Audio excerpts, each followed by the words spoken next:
Pemerintah Kabupaten Oku Selatan terus menggalakkan penanaman cabai guna menekan angka inflasi di daerah.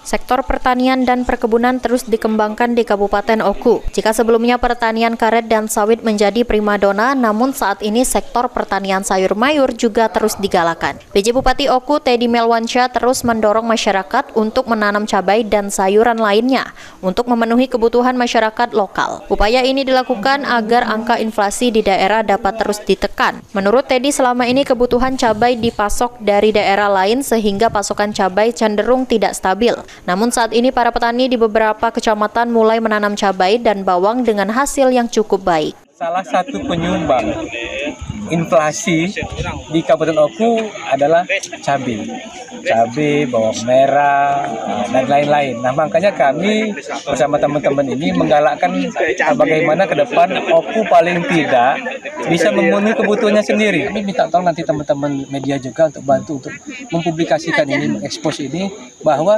tanah kita ini sangat cocok dengan semua tanaman, mau cabai, mau bawang, mau yang lain-lain, apalagi karet dan sawit itu sudah menjadi komoditas andalan kita. Nah, inilah buktinya bahwa hari ini kita panen cabai ingin membuktikan kepada masyarakat kalau kita mau, kalau kita tidak malas, ya, kita bisa. Kedepan pemerintah akan mengupayakan para petani sayur untuk terus berkembang serta mengupayakan agar mendapat pupuk yang murah dan mudah, sehingga tak mengganggu produksi penanaman cabai dan sayuran lainnya.